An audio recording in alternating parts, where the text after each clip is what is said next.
എല്ലാവർക്കും നമസ്കാരം. 2025 പുതുവർഷ ഫലങ്ങളെയാണ് ഇന്ന് നമ്മൾ നോക്കാൻ പോകുന്നത്. പുതിയ വർഷം തുടങ്ങാൻ പോകുമ്പോൾ എല്ലാവർക്കും ആ ഒരു വർഷത്തിനുള്ളിൽ നിറവേറ്റാൻ പല ആഗ്രഹങ്ങളും സ്വപ്നങ്ങളും ലക്ഷ്യങ്ങളും ഉണ്ടാകും. വിദ്യാർത്ഥികൾ നന്നായി പഠിക്കാനും പരീക്ഷകളിൽ വിജയം നേടാനും ശ്രമിക്കുമ്പോൾ പഠനം കഴിഞ്ഞവർ നല്ല ജോലിയിൽ പ്രവേശിക്കാനും ജോലിയിലുള്ളവർ കുറച്ചുകൂടി മെച്ചപ്പെട്ട ജോലിക്കായോ അല്ലെങ്കിൽ വിദേശത്ത് പോകാനായിരിക്കും ശ്രമിക്കുക. അതുപോലെ സ്വന്തമായി തൊഴിൽ ചെയ്യുന്നവർ അതിനെ വിപുലീകരിക്കാനോ അല്ലെങ്കിൽ പുതിയ തൊഴിൽ മേഖലയിലേക്ക് പ്രവേശിക്കാനോ ശ്രമിക്കുന്നതാണ്. ഇതുപോലെ ഓരോ വ്യക്തികൾക്കും ഓരോ രീതിയിലുള്ള ആഗ്രഹങ്ങളും ലക്ഷ്യങ്ങളും ഉണ്ടാകും. പക്ഷേ ആ ലക്ഷ്യത്തിലേക്ക് എത്തിപ്പെടാൻ ചിലർക്ക് ഉടനെ സാധിക്കുകയും ചിലർക്ക് അതിനുവേണ്ടി കുറച്ചുകൂടി കാത്തിരിക്കേണ്ടി വരുന്നതുമാണ്. അതൊക്കെ അവരവരുടെ ജാതക രീതിയിലുള്ള ദശ അപഹാരങ്ങളെയും ചാരവശാൽ നടക്കുന്ന ഗ്രഹമാറ്റങ്ങളെയും അപേക്ഷിച്ചായിരിക്കും തീരുമാനിക്കപ്പെടുന്നത്. ഗ്രഹമാറ്റങ്ങളെന്ന് പറയുമ്പോൾ വർഷഗ്രഹങ്ങളായ വ്യാഴം, ശനി, രാഹു, കേതു എന്നീ ഗ്രഹങ്ങളുടെ സഞ്ചാരത്തെ അടിസ്ഥാനമാക്കിയാണ് പ്രധാനമായും വർഷഫലങ്ങൾ പറയുന്നത്. ഈ പറഞ്ഞ 4 ഗ്രഹങ്ങളും 2025 രാശി മാറുന്നുണ്ട്. അതായത് മാർച്ച് മാസം ശനിയും മെയ് മാസത്തിൽ വ്യാഴവും രാഹുകേതുക്കളും രാശി മാറുന്നതാണ്. ഈ മാറ്റങ്ങളൊക്കെ ചില കൂറുകാർക്ക് അനുകൂല ഫലങ്ങളെയും ചില കൂറുകാർക്ക് പ്രതികൂല ഫലങ്ങളെയുമാണ് നൽകാൻ പോകുന്നത്. ഒരുപക്ഷെ ഗ്രഹനിലകൾ അനുകൂലമല്ലെങ്കിലും എല്ലാ കാര്യങ്ങളിലും ശ്രദ്ധയോടെ മുന്നോട്ട് പോയാൽ ഏത് പ്രതികൂല സാഹചര്യത്തെയും നേരിടാൻ നിങ്ങൾക്ക് സാധിക്കുന്നതാണ്. വർഷം തുടങ്ങുമ്പോൾ വ്യാഴം, കേതു പോലെയുള്ള ഗ്രഹങ്ങൾ അനുകൂലമായി സഞ്ചരിക്കുന്നതിനാൽ പോസിറ്റീവായ തുടക്കം തന്നെയാണ് 2025 വൃശ്ചികക്കൂറുകാർക്ക് ലഭിക്കാൻ പോകുന്നത്.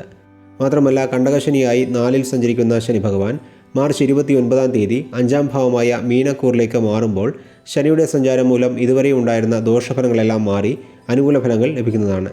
ആരോഗ്യ പ്രശ്നങ്ങൾ ഉണ്ടായിരുന്നവരുടെ ആരോഗ്യം മെച്ചപ്പെടും. ഇടയ്ക്കിടെ വാഹനാപകടങ്ങൾ ഉണ്ടായിക്കൊണ്ടിരുന്നവർക്ക് അപകടങ്ങൾ ഉണ്ടാകാനുള്ള സാധ്യതയും കുറയും. വിദ്യാർത്ഥികൾക്ക് പഠനപരമായ കാര്യങ്ങളിൽ ഉണ്ടായിരുന്ന തടസ്സങ്ങൾ മാറും. വസ്തുവകകളുമായി ബന്ധപ്പെട്ട പ്രശ്നങ്ങൾക്ക് പരിഹാരമുണ്ടാകും. കുടുംബത്തിൽ സന്തോഷവും സമാധാനവും അധികരിക്കും. ജോലിയിലുള്ളവർക്ക് ഇപ്പോൾ ഉള്ളതിനേക്കാൾ മെച്ചപ്പെട്ട ജോലി ലഭിക്കും. കലാപരമായ കഴിവുകൾ ഉള്ളവർക്ക് കഴിവുകളെ പ്രകടിപ്പിക്കാൻ നിരവധി അവസരങ്ങൾ തേടിയെത്തും. ചിലർക്ക് അപ്രതീക്ഷിത ധനലാഭവും ഉണ്ടാകും.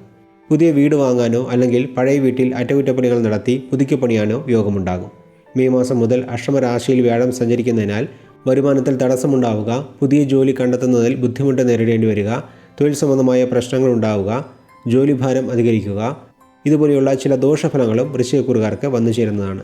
ജാതക രീതിയിൽ നടക്കുന്ന ദശാപഹാരങ്ങളും മോശമാണെങ്കിൽ ദോഷഫലങ്ങൾ അധികമുണ്ടാകും. അങ്ങനെയുള്ളവർ ജാതകം വിശദമായി പരിശോധിച്ച് പരിഹാരങ്ങൾ ചെയ്യുകയാണെങ്കിൽ പ്രതിസന്ധികളെ മറികടക്കാൻ സാധിക്കുന്നതാണ്.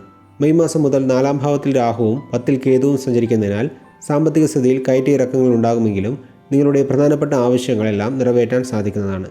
വിദ്യാർത്ഥികൾ ഏകാഗ്രതയോടെ പഠിച്ചാൽ പരീക്ഷകളിൽ വിജയം നേടാൻ സാധിക്കും. പഠനം കഴിഞ്ഞ് ജോലിക്ക് ശ്രമിക്കുന്നവർ ലഭിക്കുന്ന അവസരം ചെറുതാണെങ്കിലും അതിനെ മികച്ച രീതിയിൽ പ്രയോജനപ്പെടുത്തിയാൽ ഭാവിയിൽ നിരവധി നല്ല അവസരങ്ങൾ വന്നു ചേരുന്നതാണ്. ജോലിയിലുള്ളവർക്ക് ശമ്പള വർധനവും പ്രമോഷനും ലഭിക്കാൻ താമസമുണ്ടാകും. ബിസിനസ്സിലും ഇടയ്ക്കിടെ ചില തടസ്സങ്ങളുണ്ടാകും.